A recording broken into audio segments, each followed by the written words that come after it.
Hello, I'm Margot Politis. Welcome to Study English, IELTS preparation. Today we're going to look at ways of connecting ideas. There are many ways of doing this using conjunctions, words that join. First, let's listen to Paul Gibson, an architect, while he takes us on a tour of his new, environmentally friendly solar house. Well, we completed it about 2 years ago, and I guess one of the interesting things about it is that it's a fibro house, and most houses, I guess these days, are brick veneer, whereas this is fibre on the outside, timber on the outside, but there's bricks on the inside. Well, I guess the very high windows along the north side, going down to the lower ceiling height on the south, basically allows you to get a lot of sun in through these windows in winter, and the louvers which go out actually go to a point where the sun can be shaded completely in summer, but they can be opened to let the sun right back into the house through winter. This house actually has two north faces. There's the north face of all the living rooms, 3 actually, and then the master bedroom has a north face and the other bedrooms also have a north face.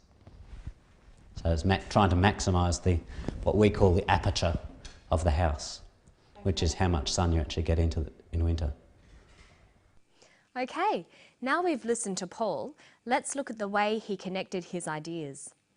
Good communication, especially in an academic setting, is all about expressing and connecting both simple and complex ideas. There are many ways to do this.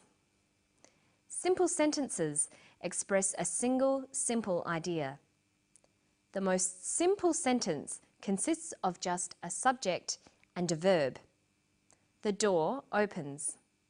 The woman enters. The easiest way of connecting ideas is using coordination. That's taking 2 simple sentences and linking them with a conjunction or a joining word. The most common conjunctions are and but. Other common ones are yet, or, for, and so. We use the most simple conjunctions in place of a full stop. The door opens. The woman enters. The door opens and the woman enters. The door opens. The woman doesn't enter. The door opens, but the woman doesn't enter. Listen to an example here.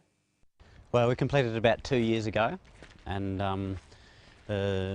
I guess one of the interesting things about it is that it's a fibro house, and most houses, I guess these days, are brick veneer. It's a fibro house and most houses are brick veneer. It is a fibro house. Most houses are brick veneer. These are 2 simple sentences. They can be linked together to form a longer sentence called a compound sentence. It is a fibro house and most houses are brick veneer.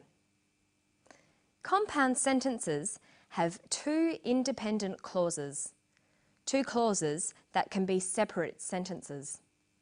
Here's another one. Ceiling height on the south basically allows you to get a lot of sun in through these windows in winter, and the louvers which go out actually go to a point where the sun can be shaded completely in summer, but they can be opened to let the sun right back into the house through winter. He's talking about the louvers. He joins together 2 sentences. The louvers go to a point where the sun can be shaded completely in summer. They can be opened to let the sun back in through winter. He joins these sentences together using but. Notice we use a comma as well.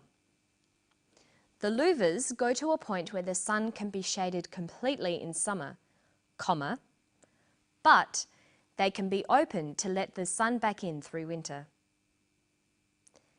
The conjunctions and but can also be used to join words and phrases in lists. We separate words with commas and then use a final and. The house is made of fibro. The house is made of fibro and timber. The house is made of fibro, timber and bricks. Listen to this example. Most houses, I guess these days, are brick veneer, whereas this is fibre on the outside, timber on the outside, but there's bricks on the inside. He forms one compound sentence from simple sentences. The house is fibro on the outside. It is timber on the outside. It is bricks on the inside. Notice that and is used to list similar things, but is used to contrast different items in a list. So we could also say, the house is fibro and timber on the outside, but bricks on the inside. Okay, so that's an introduction to coordination. Remember, coordination is linking independent clauses with conjunctions. This forms compound sentences.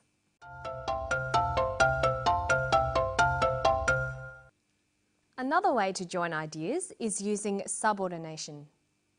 Subordination is linking an independent clause with a dependent clause to make a complex sentence. Dependent clauses are clauses that cannot exist separately in separate sentences. They need or depend on each other. We can form complex sentences in two ways. We can use relative pronouns, who, whose, which, where, or we can use conjunctions like because or whereas.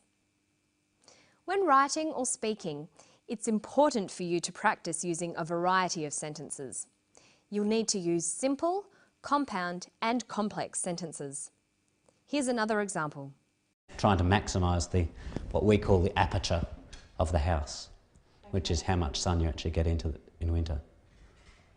He uses an independent and a dependent clause here. Look at these two sentences. They are trying to maximise the aperture of the house.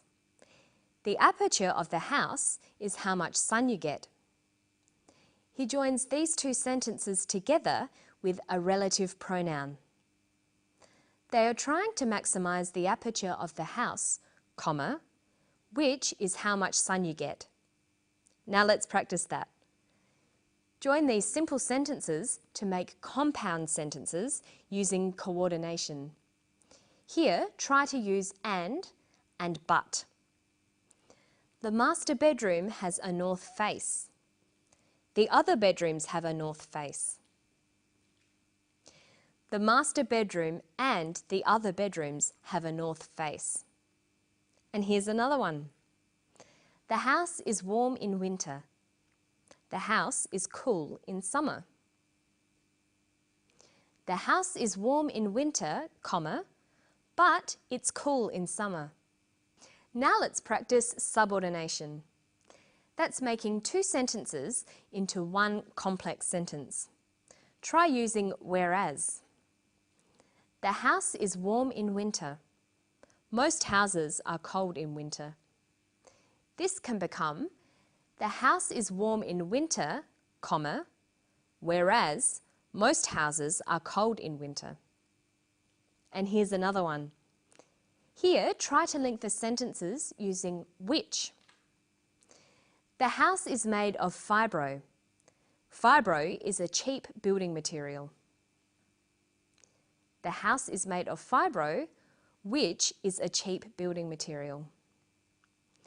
You'll need to practice forming simple, compound and complex sentences. There are many ways to do it and many different ways of punctuating. This is very important for your written work. And that's all for today. I'll see you next time on Study English. Bye-bye.